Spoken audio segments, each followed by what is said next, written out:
Alexander's work is about human behavior, and it's about changing habitual responses to stimuli to a more thought out and consciously chosen response. When I talk about behavior, I mean it in the broadest sense, from not just what you do bodily, but also what you do mentally, your habits of thought, whether you tend to daydream and then daydream about these particular things, well, how you use your field of attention, and what do you do with your body as well. How do you hold yourself, carry yourself? Are you tightly wound? Are you kind of collapsed and lazy? All these kinds of things go into behavior.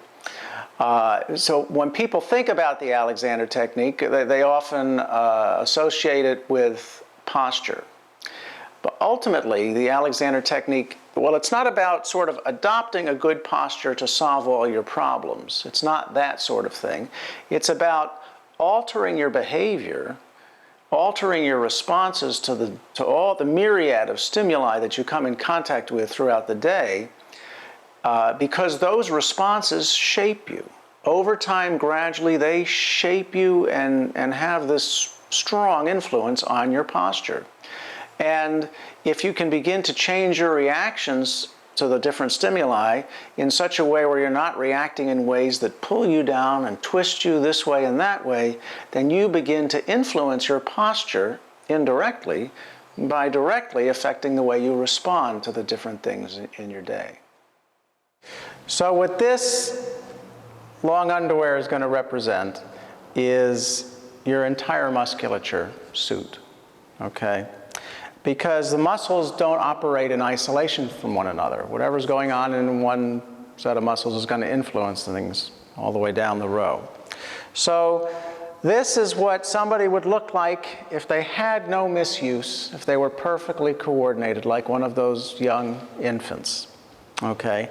But over time, people get into the habit of stiffening their necks and shortening their spines and restricting their breath and twisting a bit this way and that way and pulling their limbs into themselves and that sort of thing. And so this is what people end up with. And this is not, these wrinkles, they don't represent knots exactly. They represent tendencies in the person's coordination. So when a person goes to do any activity, the amplitude on this pattern gets a little increased. And then they stop that activity and it goes like that. So over time, this just becomes more and more and more established in the person. This, to them, feels like this, okay? So when an Alexander teacher comes along and does this to them, it's very disorienting. It feels very strange. Let's say a person had a habit of just pulling their shoulder forward like that, and the Alexander teacher stopped them from doing that. It might feel to the person like the shoulder was way back there. When the Alexander teacher comes along and they're working on somebody's arm on the table per se, they're not trying just to free an arm, but they're trying to influence the whole of the person, especially the head, neck, and torso area.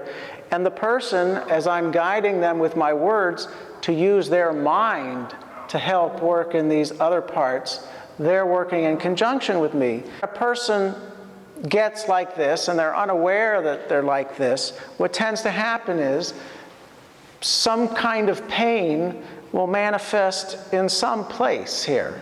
Maybe it's going to be the hip, So the person thinks, oh, well, there's something wrong with my hip.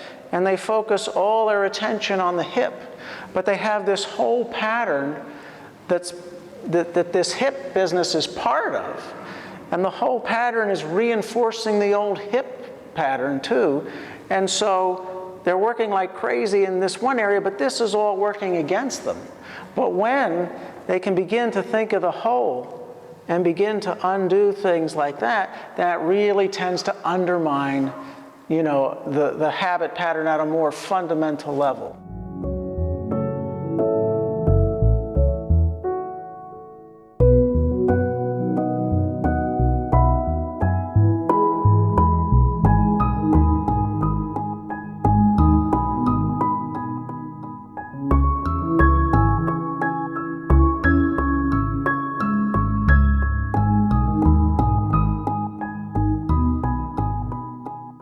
There has to be a good relationship between the teacher and the student.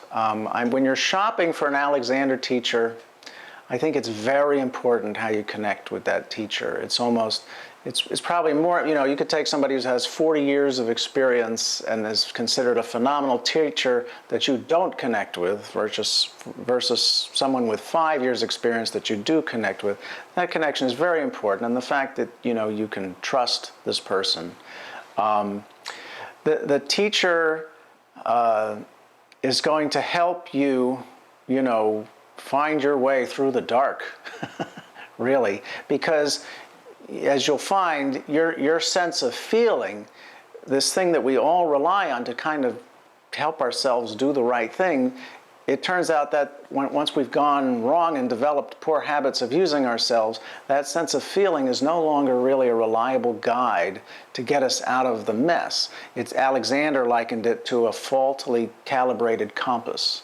And it's like we're orienting, our compass is orienting to a false north, and we're trying to use this to, find our way back.